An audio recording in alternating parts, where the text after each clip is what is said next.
ಎಲ್ಲರಿಗೂ ನಮಸ್ಕಾರ. ವಿಷ್ಣುಸ್ ಕಿಚನ್ಗೆ ಸ್ವಾಗತ. ಇವತ್ತು ನಾನು 2 ಆರೋಗ್ಯಕರವಾಗಿರುವಂತಹ ರೆಸಿಪಿಗಳನ್ನು ತೊಗೊಂಡು ಬಂದಿದ್ದೀನಿ.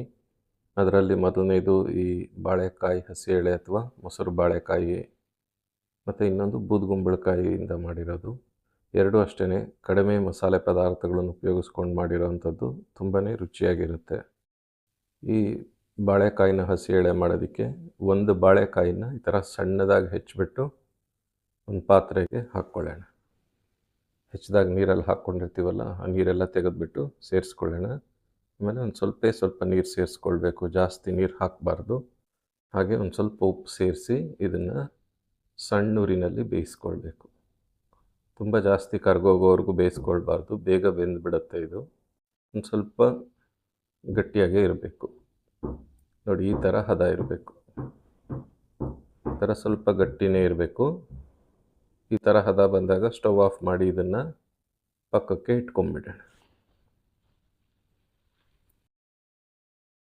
ಈಗ ಇದಕ್ಕೆ ಮಸಾಲೆ ಮಾಡ್ಕೊಳ್ಳೋಕ್ಕೆ ಒಂದು ಸಣ್ಣ ಪ್ಯಾನ್ ಇಟ್ಕೊಳ್ಳೋಣ. ಅದಕ್ಕೆ ಒಂದು 2 ಟೀ ಸ್ಪೂನಷ್ಟು ಉದ್ದಿನಬೇಳೆ ಹಾಕ್ಕೊಳ್ಳೋಣ. ಹಾಗೆ 1 ಟೀ ಸ್ಪೂನ್ ಬಿಳಿ ಎಳ್ಳನ್ನು ಸೇರಿಸ್ಕೊಳ್ಳೋಣ. ಮತ್ತು 1 ಟೀ ಸ್ಪೂನಷ್ಟು ಜೀರಿಗೆನೂ ಸಹ ಸೇರಿಸ್ಕೊಳ್ಳೋಣ. ಇದನ್ನೆಲ್ಲ ಸಣ್ಣೂರಿನಲ್ಲಿ ಚೆನ್ನಾಗಿ ಕೆಂಪಗಾಗೋವರೆಗೂ ಹುರ್ಕೊಳ್ಳೋಣ. ಸ್ವಲ್ಪ ಪರಿಮಳನೂ ಚೆನ್ನಾಗಿ ಬರುತ್ತೆ, ಅಲ್ಲಿವರೆಗೂ ಇದನ್ನು ಈ ಥರ ಹುರ್ಕೊಂಡು ಸ್ಟವ್ ಆಫ್ ಮಾಡಿಬಿಡೋಣ.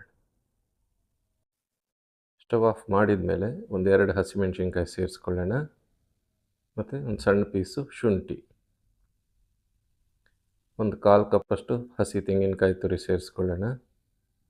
ಮತ್ತು ಒಂದು ಸಣ್ಣ ಕಡಲೆಕಾಳು ಗಾತ್ರದ ಇಂಗನ್ನು ಸಹ ಸೇರಿಸ್ಕೊಳ್ಳೋಣ. ಸೇರಿಸ್ಬಿಟ್ಟು ಆ ಪ್ಯಾನ್ ಬಿಸಿ ಇರುತ್ತಲ್ಲ, ಅದೇ ಬಿಸಿಗೆ ಇದನ್ನು ಎಲ್ಲ ಒಂದು ಸ್ವಲ್ಪ ಕೈಯಾಡಿ ಬೆರೆಸ್ಬಿಟ್ಟು ತಣ್ಣಗಾಗೋಕ್ಕೆ ಬಿಟ್ಬಿಡೋಣ, ಆರಕ್ಕೆ ತೆಗೆದಿಟ್ಬಿಡೋಣ. ಇದೆಲ್ಲ ಆರಿ ತಣ್ಣಗಾದಮೇಲೆ ಇದನ್ನು ಒಂದು ಮಿಕ್ಸರ್ ಜಾರ್ಗೆ ಸೇರಿಸ್ಕೊಳ್ಳೋಣ. ಎರಡಕ್ಕೂ ಬೇರೆ ಬೇರೆ ಮಸಾಲೆ ಉಪಯೋಗಿಸಿದ್ದೀನಿ. ನೀವು ಇದನ್ನು ಇದಕ್ಕೆ ಬೇಕಾದರೂ ಹಾಕ್ಕೊಳ್ಬೋದು, ಚೆನ್ನಾಗಾಗುತ್ತೆ. ಈಗ ಇದನ್ನು ನೀರು ಹಾಕ್ದಿರ ಒಂದು ಸಲ ಈ ಥರ ಪುಡಿ ಮಾಡ್ಕೊಳ್ಳೋಣ. ಆಮೇಲೆ ಇದಕ್ಕೆ ಒಂದು ಅರ್ಧ ಕಪ್ಪಷ್ಟು ಮೊಸರು ಸೇರಿಸ್ಕೊಳ್ಳೋಣ. ಮತ್ತು ಉಪ್ಪನ್ನು ಸಹ ಒಂದು ಸ್ವಲ್ಪ ಸೇರಿಸ್ಕೊಳ್ಳೋಣ.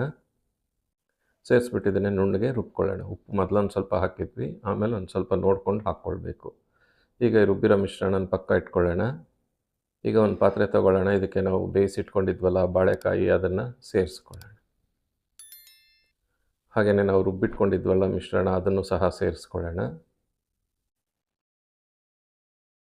ಒಂದು ಸ್ವಲ್ಪ ನೀರನ್ನು ಸೇರಿಸ್ಕೊಳ್ಳೋಣ, ಜಾಸ್ತಿ ನೀರು ಹಾಕ್ಕೊಳ್ಬಾರ್ದು, ಆಮೇಲೆ ಬೇಕಂದರೆ ನೋಡಿಕೊಂಡು ಹಾಕ್ಕೊಳ್ಬೋದು.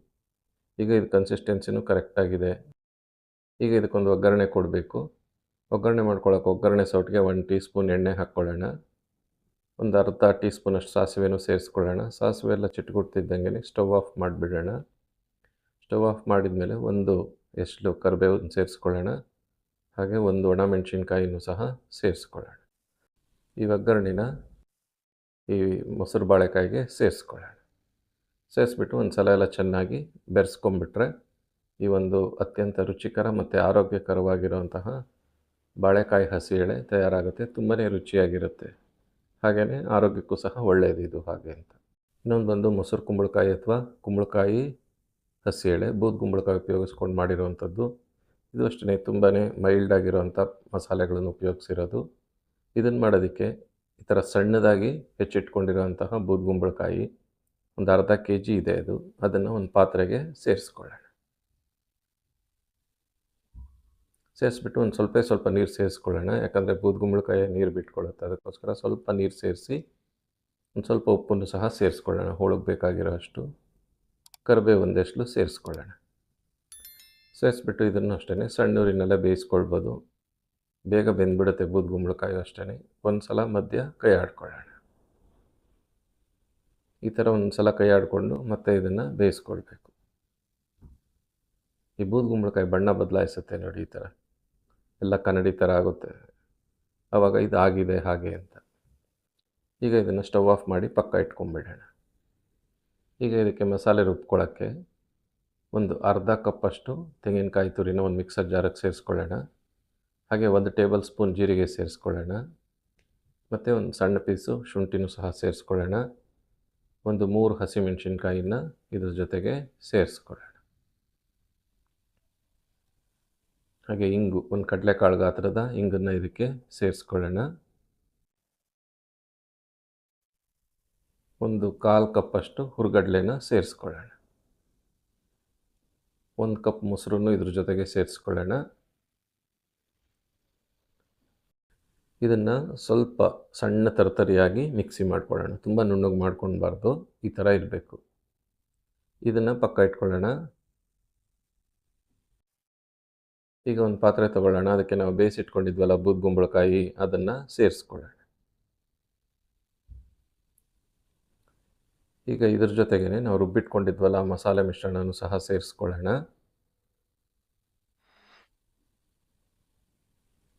ಉಪ್ಪು ಒಂದು ಸ್ವಲ್ಪ ಸೇರಿಸ್ಕೊಳ್ಳೋಣ. ಹೋಳಿಗೆ ಒಂದು ಸ್ವಲ್ಪ ಹಾಕ್ಕೊಂಡಿದ್ವಿ, ಅದಕ್ಕೆ ಇವಾಗ ಒಂದು ಸ್ವಲ್ಪ ನೋಡ್ಕೊಂಡು ಹಾಕ್ಕೊಳ್ಬೇಕು. ಹಾಗೆ ಇನ್ನೊಂದು ಸ್ವಲ್ಪ ನೀರನ್ನು ಸಹ ಸೇರಿಸ್ಕೊಳ್ಳೋಣ. ಮಿಕ್ಸಿ ಜಾರ್ಗೆ ಹಾಕ್ಬಿಟ್ಟು ಸೇರಿಸ್ಬಿಡೋಣ. ಸೇರಿಸ್ಬಿಟ್ಟು ಇದನ್ನೆಲ್ಲ ಚೆನ್ನಾಗಿ ಬೆರೆಸ್ಕೊಳ್ಳೋಣ. ಈ ಹಂತದಲ್ಲಿ ಬೇಕಂದರೆ ಕನ್ಸಿಸ್ಟೆನ್ಸಿ ನೋಡಿಕೊಂಡು ನೀರಿಗಿರಬೇಕು ಅಂದರೆ ಒಂದು ಸ್ವಲ್ಪ ಸೇರಿಸ್ಕೊಳ್ಬೋದು. ಇದು ಹಾಗೇ ತಿನ್ನೋಕ್ಕೂ ಸಹ ಉಪಯೋಗ ಆಗುತ್ತೆ. ಬಾಳೆಕಾಯಿದು ಅಷ್ಟೇ, ಹಾಗೇನೂ ಸಹ ತಿನ್ಬೋದು ಮತ್ತು ಅನ್ನಕ್ಕೂ ಉಪಯೋಗಿಸ್ಕೊಳ್ಬೋದು. ಇದಕ್ಕೆ ಒಗ್ಗರಣೆ ಮಾಡ್ಕೊಳ್ಳೋಕ್ಕೆ 1 ಟೀ ಸ್ಪೂನ್ ಎಣ್ಣೆ ಸೇರಿಸ್ಕೊಳ್ಳೋಣ ಒಗ್ಗರಣೆ ಸೌಟಿಗೆ. ಹಾಗೆಯೇ ಒಂದು ಅರ್ಧ ಟೀ ಸ್ಪೂನ್ ಸಾಸಿವೆ ಸೇರಿಸ್ಕೊಳ್ಳೋಣ. ಸಾಸಿವೆ ಎಲ್ಲ ಚಿಟ್ಗುಡ್ತಿದ್ದಂಗೆ ಸ್ಟವ್ ಆಫ್ ಮಾಡಿಬಿಡೋಣ. ಒಂದು ಒಣಮೆಣಸಿನ್ಕಾಯಿ ಸೇರಿಸ್ಕೊಳ್ಳೋಣ. ಹಾಗೆಯೇ ಅದ್ರ ಜೊತೆಗೆ ಒಂದಿಷ್ಟು ಕರಿಬೇವನ್ನು ಸಹ ಸೇರಿಸ್ಕೊಳ್ಳೋಣ. ಸೇರಿಸ್ಬಿಟ್ಟು ಈ ಒಗ್ಗರಣೆನ ಈ ಬೂದ್ಗುಂಬಳಕಾಯಿ ಹಸಿ ಎಳೆಗೆ ಸೇರಿಸ್ಕೊಳ್ಳೋಣ. ಸೇರಿಸ್ಬಿಟ್ಟು ಒಂದು ಸಲ ಎಲ್ಲ ಚೆನ್ನಾಗಿ ಬೆರೆಸ್ಕೊಳ್ಳೋಣ. ಈ ಹಂತದಲ್ಲೂ ಬೇಕಂದರೆ ನೀರನ್ನು ನೀವು ಸೇರಿಸ್ಕೊಳ್ಬೋದು. ಈಗ ಅತ್ಯಂತ ರುಚಿಕರ ಮತ್ತು ಆರೋಗ್ಯಕರವಾಗಿರುವಂತಹ ಈ ಬೂದ್ಗುಂಬಳಕಾಯಿ ಹಸಿ ಎಳೆನೂ ಸಹ ತಯಾರಾಯಿತು. ತುಂಬಾ ರುಚಿಯಾಗಿರುತ್ತೆ. ಮತ್ತು ಯಾವಾಗಾದರೂ ಕಡಿಮೆ ಖಾರ ತಿನ್ನುವಂಥ ಸಂದರ್ಭ ಬಂದಾಗ, ಹೊಟ್ಟೆ ಹುಣ್ಣು ಈ ಥರದ್ದೆಲ್ಲ ಆಗಿರೋವಂಥ ಸಂದರ್ಭದಲ್ಲಿ ಈ ಒಂದು ಪದಾರ್ಥಗಳನ್ನು ಮಾಡ್ಕೊಳ್ಬೋದು. ತುಂಬಾ ರುಚಿಯಾಗಿರುತ್ತೆ. ಹಾಗೆ ಆರೋಗ್ಯಕ್ಕೂ ಸಹ ಒಳ್ಳೆಯದು, ನಾರಿನಂಶದಿಂದ ಕೂಡಿರೋಂತಹ ಪದಾರ್ಥಗಳು. ಈ 2 ರೆಸಿಪಿ ನಿಮ್ಗೆ ಇಷ್ಟ ಆಗಿದ್ದರೆ ನಮ್ಮ ವಿಡಿಯೋನ ಲೈಕ್ ಮಾಡಿ, ಕಮೆಂಟ್ ಮಾಡಿ, ಶೇರ್ ಮಾಡಿ. ನಮ್ಮ ಚಾನಲ್ನ ಸಬ್ಸ್ಕ್ರೈಬ್ ಮಾಡಿ. ಧನ್ಯವಾದಗಳು.